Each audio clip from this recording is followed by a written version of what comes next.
لن تنالوا البر حتى تنفقوا مما تحبون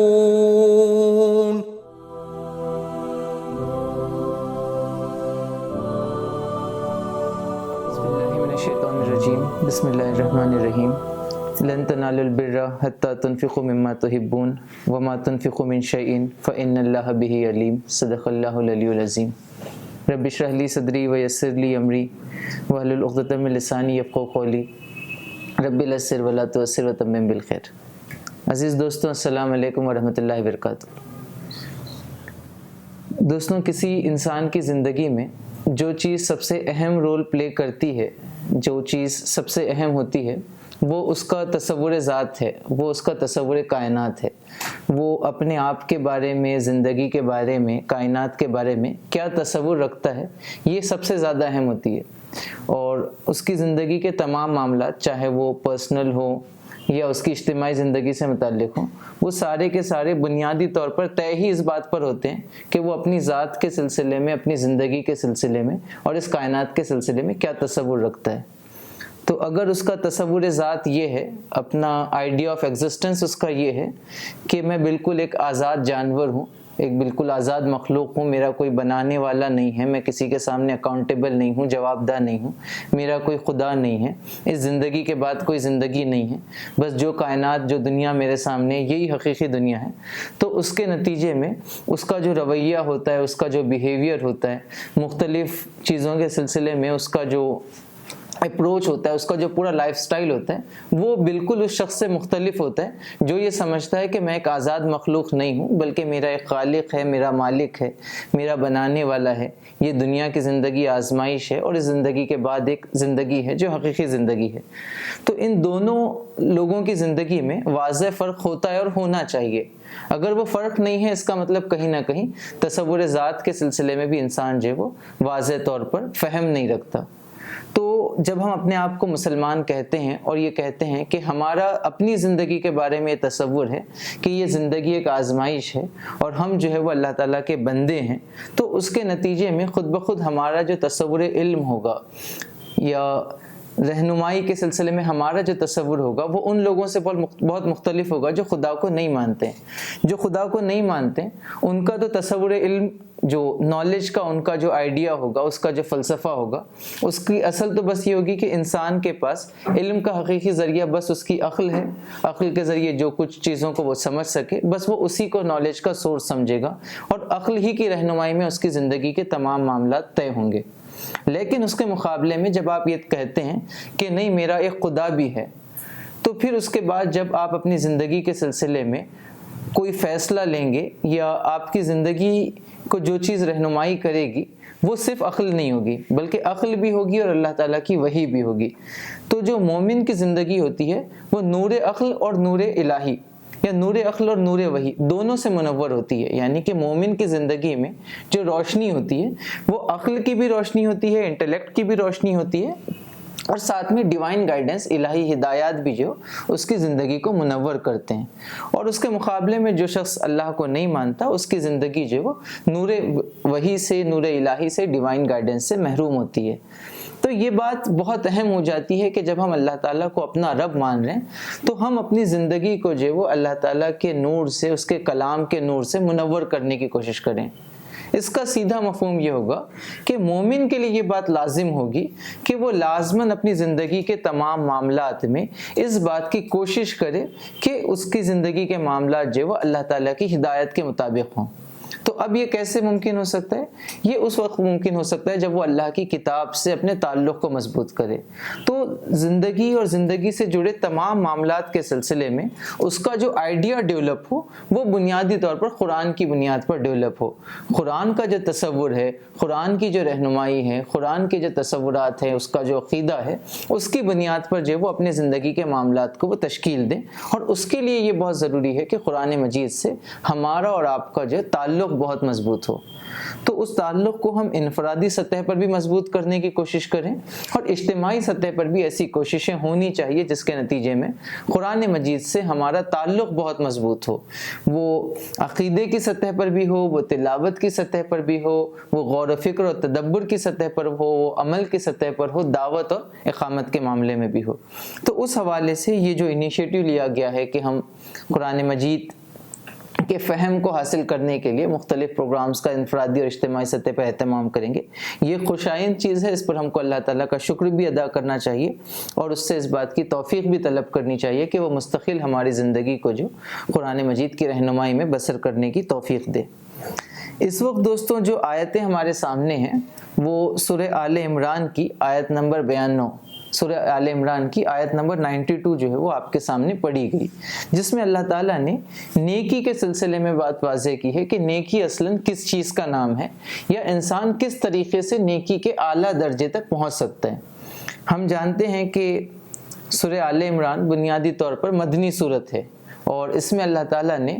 اہل کتاب کو بھی مخاطب کیا ہے اور مسلمانوں کو بھی مخاطب کیا ہے، اور یہ جو آیت اس وقت ہمارے سامنے ہے جس پر ہمیں گفتگو کرنی ہے، اس میں بھی جو ہے وہ دونوں کو مخاطب کیا گیا ہے اور یہ بات سمجھائی گئی ہے کہ نیکی کیا ہے اور نیکی کیا نہیں ہے۔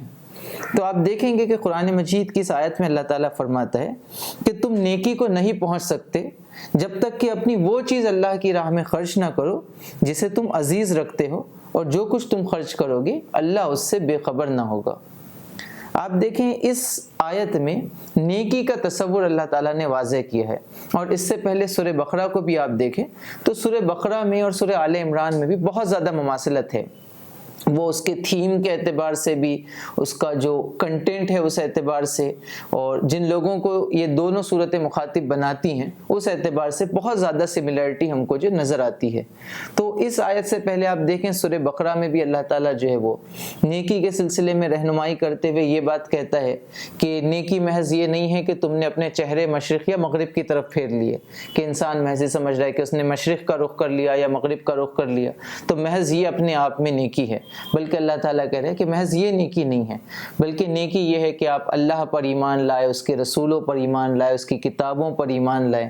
پھر اس کے بعد کہا جاتا ہے کہ اور تم خرچ کرو، اور پھر وہ تمام لوگ جن پر خرچ کیا جانا چاہیے جو مستحقین ہیں ان کا ذکر آتا ہے۔ پھر یہ بات کہی گئی کہ اس کے ساتھ نماز قائم کرتے ہیں اور زکوٰۃ دیتے ہیں۔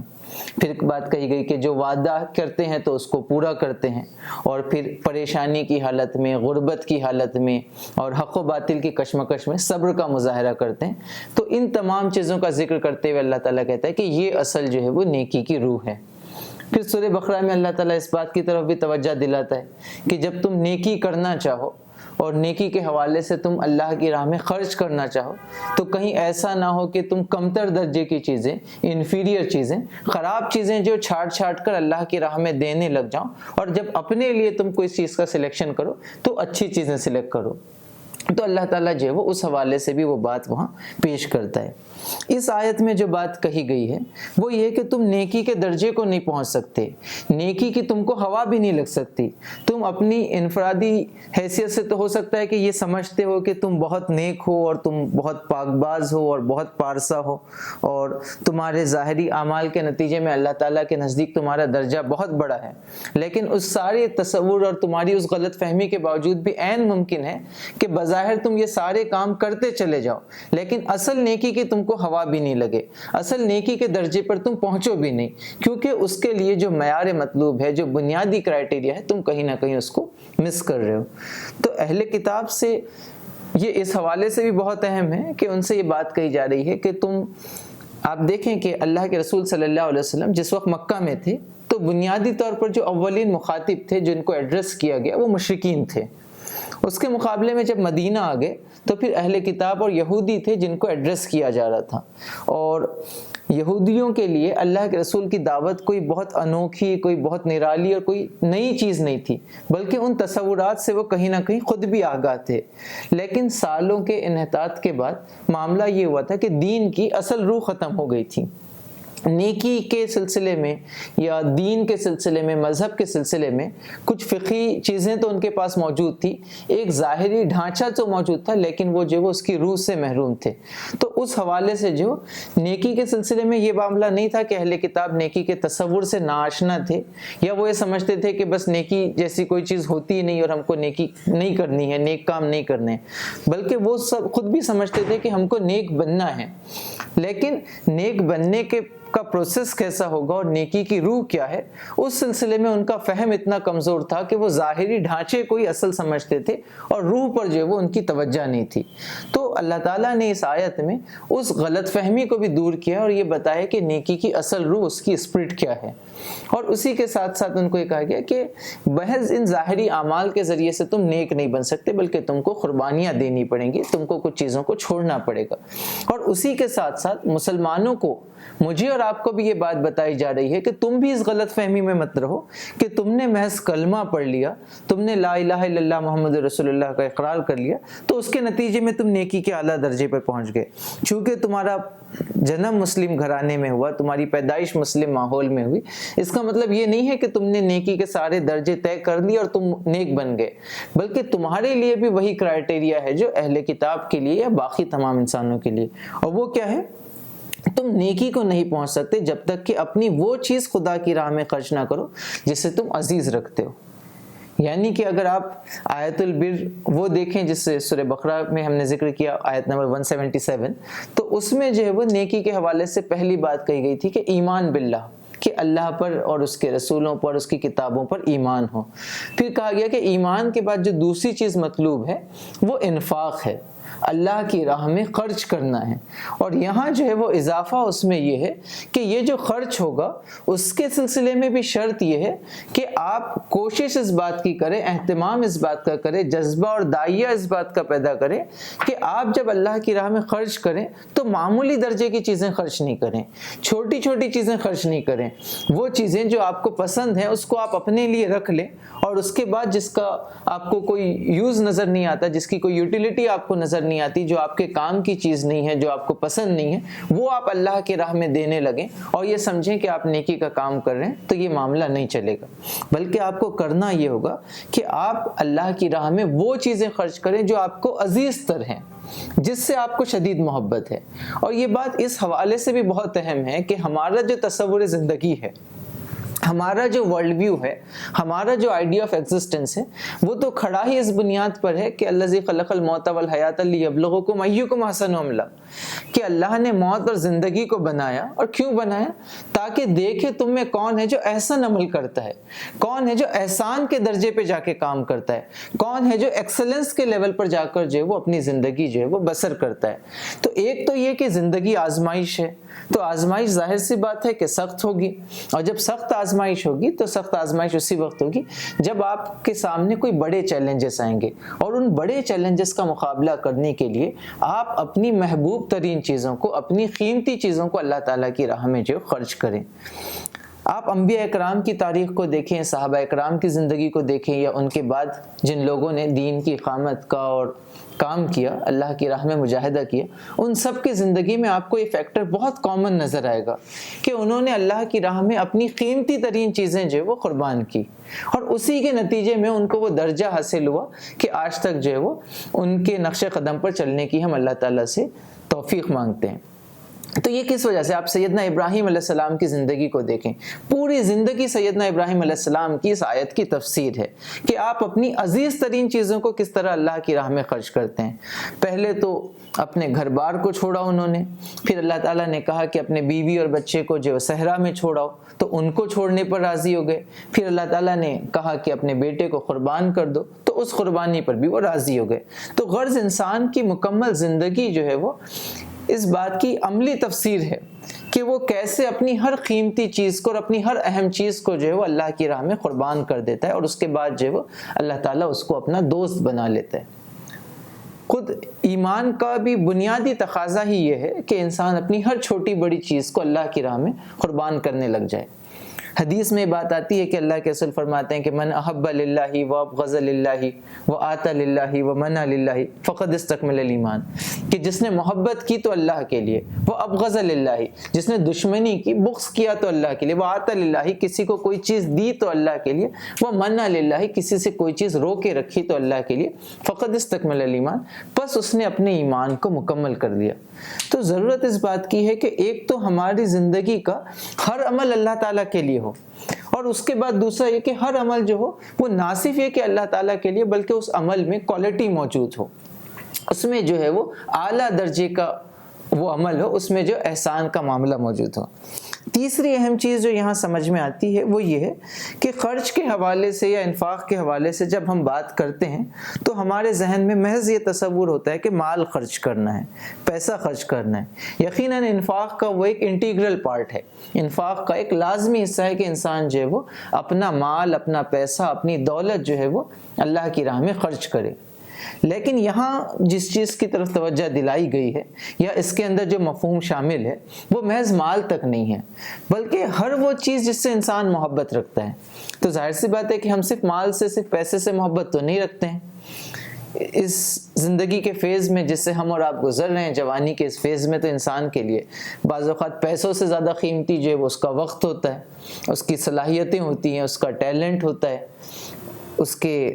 ایموشنز ہوتے ہیں۔ تو یہ بہت اہم ہے کہ جہاں ہم اللہ کی راہ میں مال خرچ کرنے کا جذبہ پیدا کریں، وہیں اس بات کی کوشش کریں کہ ہم اپنے وقت کا قیمتی ترین حصہ، اہم ترین حصہ جو ہے وہ اللہ تعالیٰ کی راہ میں خرچ کرنے کا مزاج بنائیں۔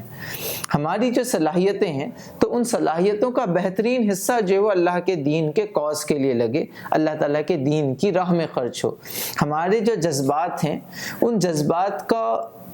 جو بہترین حصہ ہے یا ہمارے جذبات جو ہے وہ بنیادی طور پر اللہ تعالیٰ کی محبت کے تابع ہو۔ تو یہ بہت اہم ہے۔ ہم اکثر یہ سمجھتے ہیں کہ اگر ہم مسلمان ہیں تو ہم جو ہے وہ بت پرستی نہیں کرتے ہیں، آئیڈل ورشپ نہیں کرتے ہیں، اور ہم بت پرستی سے پاک ہے۔ لیکن اس سمجھ کے باوجود بھی بہت سے چھوٹے بڑے بت ہوتے ہیں جو ہمارے دلوں میں ہوتے ہیں، جو ہمارے دماغوں میں ہوتے ہیں۔ سید مودودی علیہ الرحمہ نے بہت پیارے انداز میں یہ بات کہی۔ وہ یہ کہتے ہیں کہ جس چیز کی محبت اللہ تعالیٰ کی محبت سے بڑھ جائے وہ بت ہے۔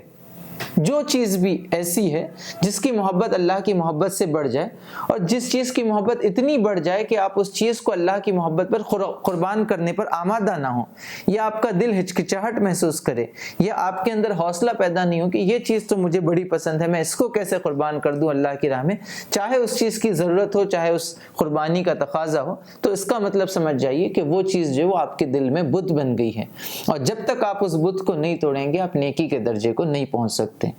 تو ہم کو بحثت مسلمان بھی، بحثت عیسائیوں کے ممبر بھی، اور اس سے آگے بڑھ کے بحثت ذمہ دار بھی اس سلسلے میں بہت کانشیس ہونا چاہیے کہ آیا ہمارا ہر عمل جو ہے وہ ہمیں نیکی کے اس اعلیٰ درجے پر پہنچا رہا ہے یا نہیں۔ ہمارے جذبات ہو، ہمارے خیالات ہوں، اور اس سے آگے بڑھ کے ہمارے عمل سے بھی اس بات کا اظہار ہونا چاہیے کہ ہم اپنی اہم ترین چیزوں کو، اپنی عزیز ترین چیزوں کو اللہ تعالیٰ کی راہ میں قربان کر رہے ہیں، خرچ کر رہے ہیں۔ اور آگے جو بات کہی گئی، اور جو کچھ تم خرچ کرو گے اللہ اس سے بے خبر نہ ہوگا۔ یعنی کہ انسان اکثر یہ سمجھتا ہے خرچ کے سلسلے میں، انفاق کے سلسلے میں، کہ ٹھیک ہے انفاق کا مطالبہ تو ہے، خرچ کرنے کا مطالبہ تو ہے، قربانی کا مطالبہ تو ہے، لیکن میری صورتحال ایسی نہیں ہے کہ میں وہ قربانی دے دوں، میں فی الحال اس سچویشن میں نہیں ہوں کہ میں اتنا مال دے دوں، یا میں اس سچویشن میں نہیں ہوں کہ اتنا وقت دے دوں، ابھی تو مجھے کریئر بنانا ہے، مجھے ابھی اپنی فیملی سیٹل کرنی ہے، یا میرے یہ انفرادی معاملات ہیں، مجھے فی الحال ان کو ترجیح دینی ہے، اور یہ ساری چیزیں ہو جائیں گی تب اس کے بعد میں جو ہے وہ کوئی نیکی کا بڑا کام کر لوں گا۔ اس وقت اگر میں کروں گا تو میں اپنی لائف کو، اپنی زندگی کو ڈسٹرب کر لوں گا۔ یہ انسان اس وقت سمجھتا ہے یا اس وقت سوچنے لگتا ہے جب اس کو اللہ تعالیٰ پہ کہیں نہ کہیں توکل بہت اچھے سے نہیں ہوتا، یا پھر وہ یہ سمجھتا ہے کہ زندگی کے سارے معاملات میرے ہاتھ میں ہیں، اور جو کچھ مجھے ملنا ہے وہ خالصتاً میری کوششوں کے نتیجے میں ملنا ہے۔ لیکن جب اس کے مقابلے میں آپ یہ دیکھیں گے یا یہ سمجھیں گے کہ جو کچھ آپ کو ملنا ہے وہ تو اللہ تعالیٰ کی توفیق سے ملنا ہے، اور اللہ تعالیٰ اتنا غیرت مند تو ضرور ہے کہ آپ اگر اللہ تعالیٰ کو کوئی چیز دیں تو اس کے بدلے وہ آپ کو محروم نہیں کرتا. تو ایسا نہیں ہے کہ آپ اللہ تعالیٰ کو کوئی چیز دے دیں گے تو اللہ تعالیٰ کو اس کا احساس نہیں ہوگا, اللہ تعالیٰ کو اس کی خبر نہیں ہوگی, اور اس کے بدلے میں اللہ تعالیٰ جو ہے وہ آپ کو بہتر اجر نہ دے. تو اللہ تعالیٰ اس بات پر بھی توجہ دلا رہے ہیں کہ جب ہم تم سے مطالبہ کر رہے ہیں کہ اپنی قیمتی ترین چیزیں خرچ کرو, تو یہ مت سمجھو کہ ان قیمتی ترین چیزوں کو خرچ کرنے کے بعد تم خلاش ہو جاؤ گے, تم غریب ہو جاؤ گے, تم محروم ہو جاؤ گے. ایسا بالکل نہیں ہوگا, بلکہ تم یہ چیزیں جب خرچ کرو گے تو یہ یقین رکھو کہ ہر چھوٹی بڑی چیز جو تم کرو گے اس کے سلسلے میں اللہ تعالیٰ کے پاس ریکارڈ ہوگا, اللہ تعالیٰ اس کا علم رکھتا ہے, اور اللہ تعالیٰ اس کا بہتر اجر, بہتر بدلہ جو ہے وہ تم کو عطا کرے گا. تو ساتھیوں, بہت مختصر آیت ہے, بہت چھوٹی آیت ہے, لیکن اس میں جو ہے زندگی کے سلسلے میں ایک اہم ترین رہنمائی جو ہے وہ کی گئی ہے. ہم اللہ تعالیٰ سے دعا بھی کریں اور اس کے ساتھ عملی طور پر بھی اس بات کی کوشش کریں کہ ہماری زندگی میں کبھی بھی غیر اللہ کی محبت, اللہ کے علاوہ کسی اور چیز کی محبت, اللہ تعالیٰ کی محبت پر, اس کے رسول کی محبت پر, اس کے دین کی محبت پر, اس کی راہ میں جہاد کی محبت پر غالب نہیں آ جائے, اور ہماری زندگی کی تمام محبتیں, ہمارے تمام جذبات, ہماری تمام چیزیں اللہ تعالیٰ کی محبت کے تابع رہیں, اور ہم اپنے ہر ایک عمل سے اس بات کا مظاہرہ کرتے رہیں کہ ہم اللہ کی محبت پر ہر چیز کی محبت قربان کر سکتے ہیں. ہمارا عمل بھی اس کا مظہر بنے, ہماری انفرادی اجتماعی کوششیں بھی اس کا مظہر بنے. جب ہم یہ چیز کریں گے تو اس کے نتیجے میں ہم کو اطمینان قلب بھی حاصل ہوگا, دنیا کی یہ زندگی بھی ہماری بہتر انداز میں بسر ہوگی, اور آخرت میں جب ہم اللہ تعالیٰ سے ملیں گے تو انشاءاللہ اللہ تعالیٰ کی رضا بھی ہم کو اس کے نتیجے میں حاصل ہوگی. اللہ تعالیٰ سے دعا ہے کہ اللہ تعالیٰ ہم تمام کو نیکی کے اس اعلیٰ درجے پر پہنچنے کی توفیق عطا فرمائے, عمل کی توفیق عطا فرمائے. آمین. وآخر دعوانا ان الحمدللہ.